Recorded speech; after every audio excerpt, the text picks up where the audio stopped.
Story 1: The Knocking and the Big Black Dog.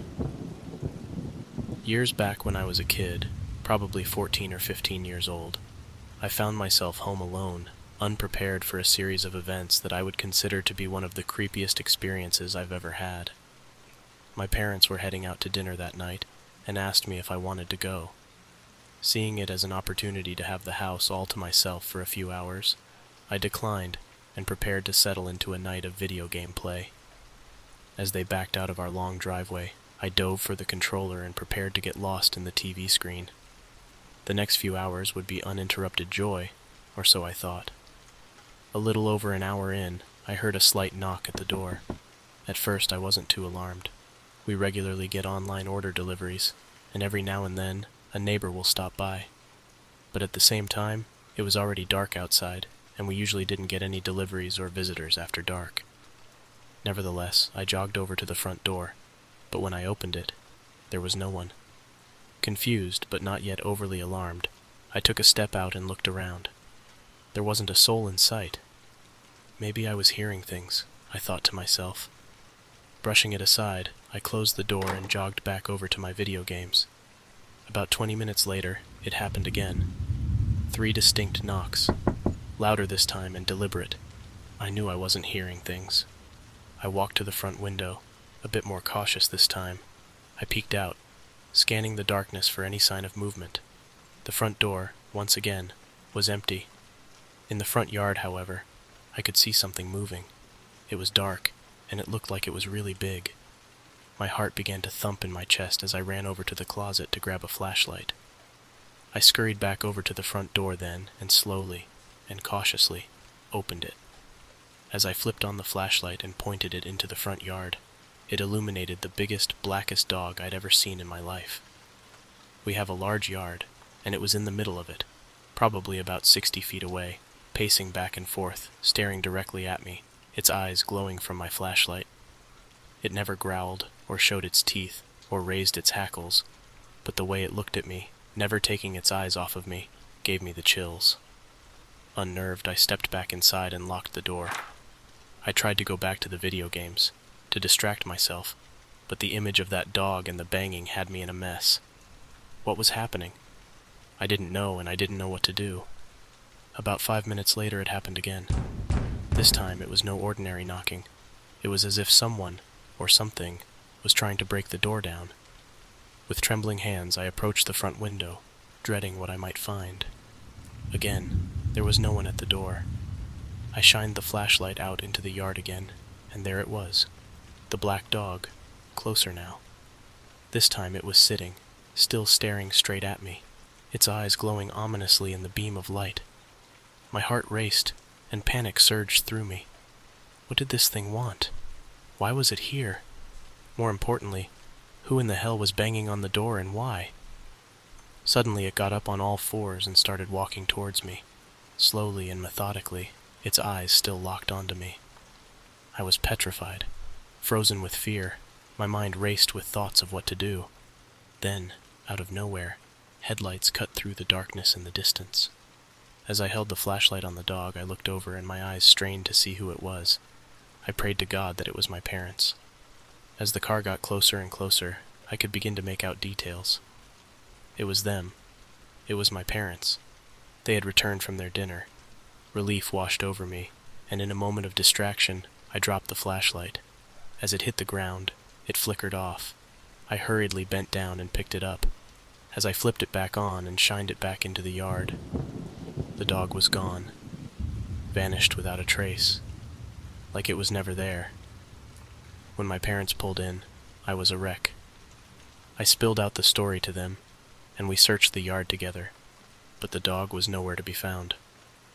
Maybe it was the video games playing with your head, my dad said to me, but I knew better. I knew what I saw, and I knew what I heard. I never saw the dog again, and never found out who or what was knocking on the door. I'd be a fool to think, though, that the two weren't related somehow. To this day, I still think about that encounter. I'd never experienced anything like it before, and thankfully, have never experienced anything like it ever since.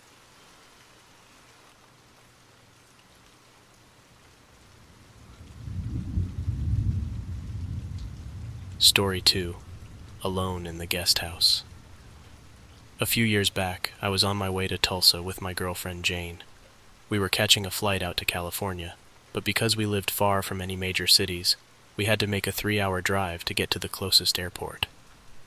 Our flight left very early the next day, so instead of renting a hotel room for a night, Jane pitched the idea that we could stay with an uncle that lived close to the airport. It was only for a night and would save us some money. I'd never met the uncle before, but from Jane's sporadic stories, he was a character, an old-fashioned guy with deep traditional values. As we neared her uncle's ranch, Jane looked over at me. "You know, my uncle's kind of old-fashioned," she said. "He'll probably insist we sleep in separate rooms." I looked over at her and gave her a slight chuckle. "That's all right," I said. "It's just for a night. No big deal." She returned a smile, and a few minutes later we pulled into her uncle's property. It was a sprawling piece of land just outside the city. As the headlights cut into the darkness, we could see cows and horses meandering around out in the pasture. At the end of the long dirt driveway, we could see a huge house illuminated in the distance. Her uncle greeted us at the front door as we parked, grabbed a few things, and made our way inside. He had a toughness to him, the kind you get from a life lived close to the land. His eyes, they had this sharpness that seemed to see right through you. Yet there was something weird about him, something I just couldn't put my finger on. It was already getting late, and after a few awkward exchanges in the living room with him and his wife, he led us to our respective sleeping quarters. Jane was shown to a room inside the house, while I was escorted to a separate guest house, a short walk away. Not only was I not going to be in the same bedroom as Jane, but I was also going to be shacked up under a separate roof, completely alone. As her uncle walked me over to the guest house, he tried to make small talk, sputtering off stories of long days and hard work, but the unsteady sway in his walk indicated that he'd been hitting the bottle that night. The guest house, though cozy and well-appointed, felt isolating in its stillness, a heaviness that seemed to press down on me. He showed me around, pointed out the basics, and told me to make myself at home. After that, he gave me a nod and showed himself out. I didn't waste much time getting into bed, but trying to sleep was a joke. The bed was fine, not great, but my mind wouldn't shut off. The place was creepy as hell in the dark, and what little bit of light that there was came in through the windows from the outside. It was deafeningly quiet, too. You could hear a pin drop from a mile away. Every little sound put me on edge, and I didn't even know why. After about an hour or so, I was about to finally doze off, when out of nowhere, it's like my sixth sense kicked in, telling me something wasn't right. I never heard a noise or anything, but for some reason, something told me that I was being watched. Slowly, I began to roll over. As I did, I looked over at one of the windows. It was then that absolute terror surged through me. There, in the window, I could see a figure standing motionless and staring directly at me. I could see the gentle motion of the person's shoulders, ever so slightly bobbing up and down, as if the figure was taking long, deep breaths.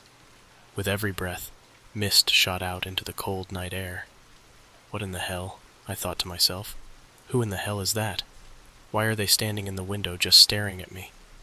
Initially I thought that it had to be a joke, but it was well past midnight now. Everyone had to be asleep. I pretended to sleep, eyes barely open, watching the figure, not knowing what to do. Whoever it was continued to linger, his breath fogging up the window with each pant. It's as if the figure was calculating, deciding on his next move. Time dragged on forever, until, at last, the figure slowly departed to the left. I strained to listen, and I could hear footsteps, like boots on gravel, pacing away into the distance. I didn't sleep a wink.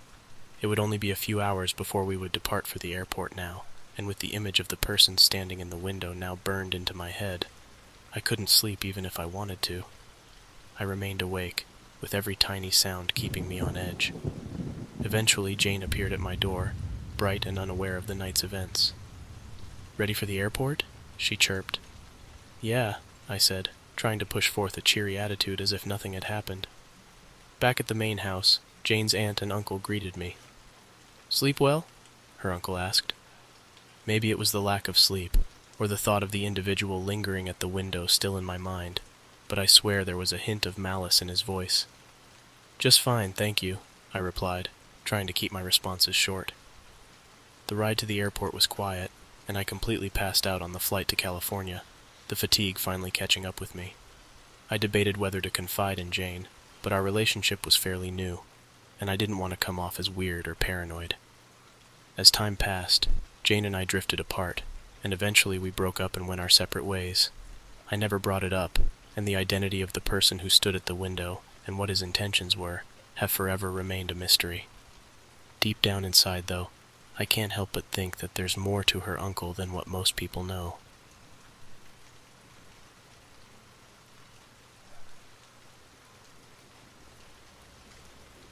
Story 3.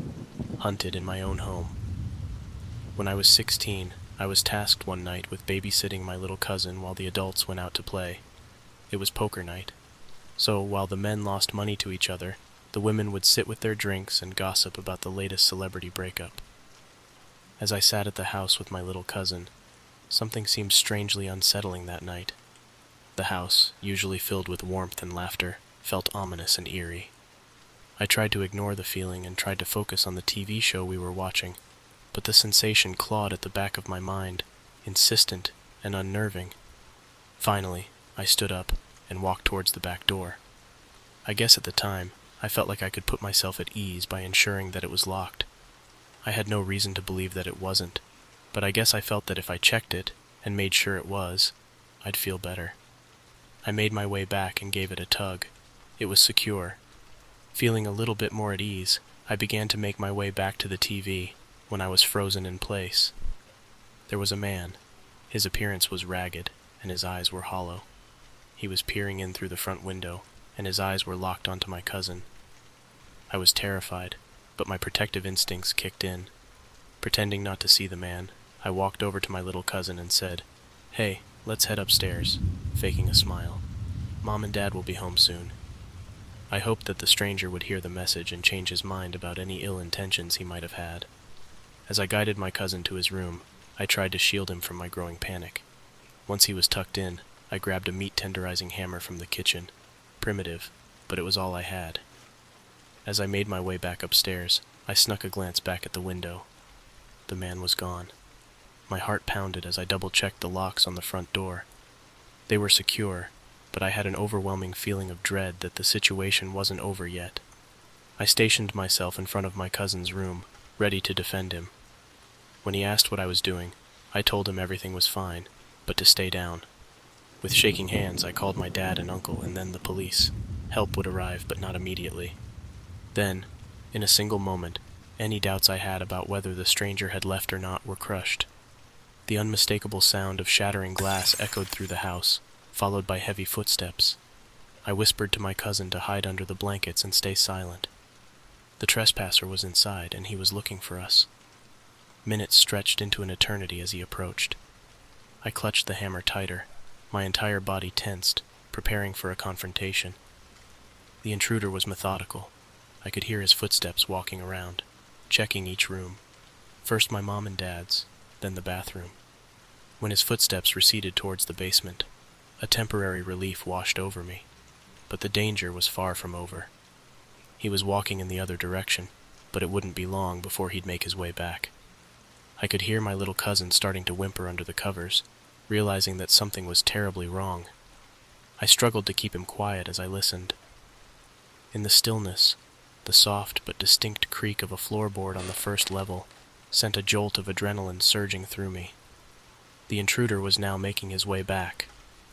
The sound of his movement was slow, each step shooting another dose of panic through me. The anticipation of his approach was almost unbearable. When he reached the stairwell, I could almost feel his weight on each step as he began to ascend. I pictured each step in my mind's eye, counting them as if each one was a countdown to our inevitable demise. I felt the weight of the hammer in my hand. It was all that stood between me, my little cousin, and the intruder. My ears strained for any change, any hint of his intentions, as the footsteps continued their relentless approach.